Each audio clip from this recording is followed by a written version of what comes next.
Bonjour à tous, je me présente, Ghislaine Nabel. Je suis coach professionnel en gestion, en technique de leadership et développement stratégique des affaires. Je suis auteure, conférencière et aussi formatrice agréée. Et puis, il me fait plaisir d'être parmi vous aujourd'hui pour vous partager un beau message de gratitude. J'ai vécu aujourd'hui une journée extraordinaire. Je suis retournée chez un client de longue date que je n'avais pas vu depuis 1 an. Et on a fait appel à mes services. Et lorsque je suis arrivée à la réception, j'ai été accueillie comme si j'arriverais dans ma famille. La réceptionniste, les grandes accolades, les becs sur les 2 joues.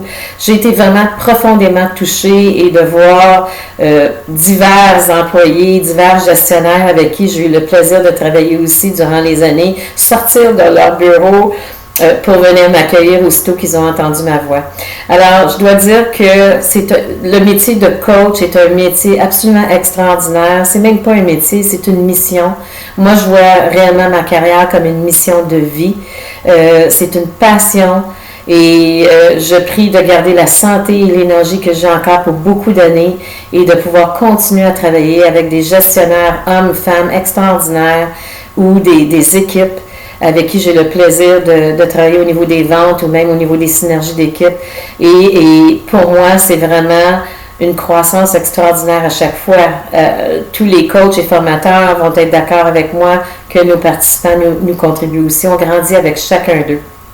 Alors, je vais vous partager ça, vous dire que je termine mon année avec énormément de gratitude dans mon cœur d'exercer un métier si extraordinaire.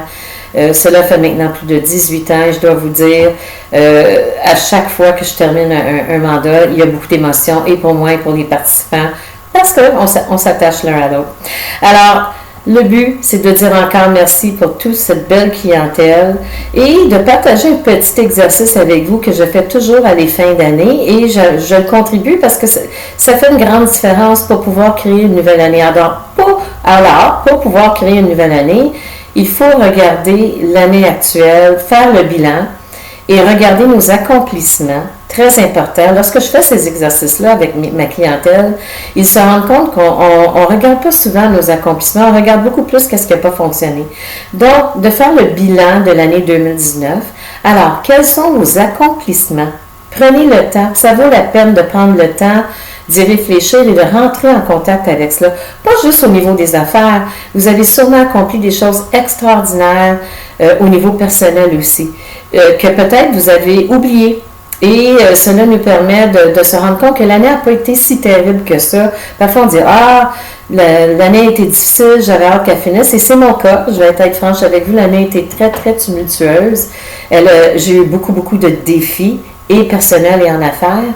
Mais j'ai grandi à travers ça, mais j'ai eu à travers cela aussi des beaux accomplissements et des situations pour lesquelles je suis énormément en gratitude.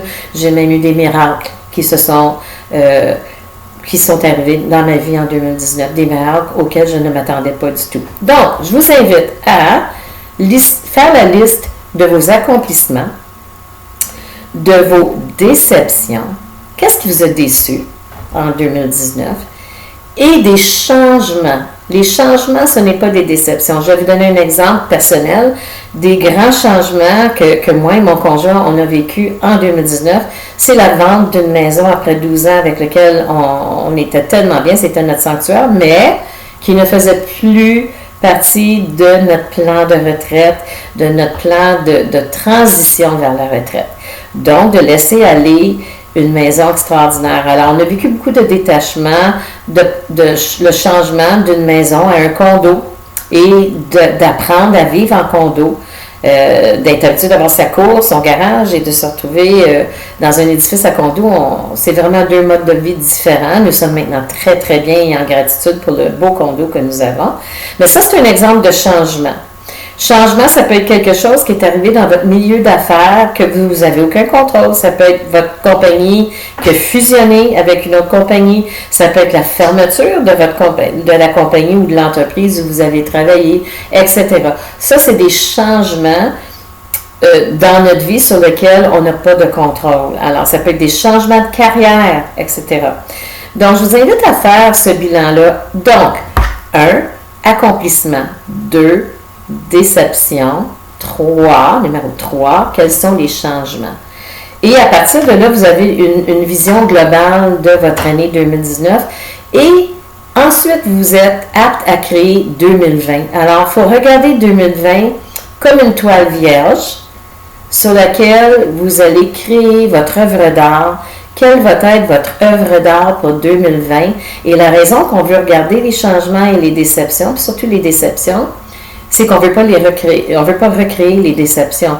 Alors, on doit en tenir compte, on doit regarder qu'est-ce qui doit être transformé soit dans notre façon d'être, ou dans nos choix, ou dans nos croyances, pour ne pas revivre ces déceptions-là.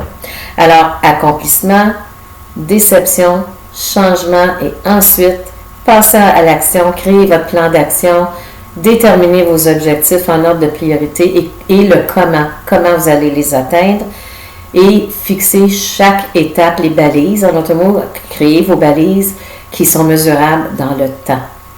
Là-dessus, je souhaite à tous une merveilleuse nouvelle année remplie de paix, surtout d'harmonie, de joie, d'amour, de santé et de l'abondance dans tout.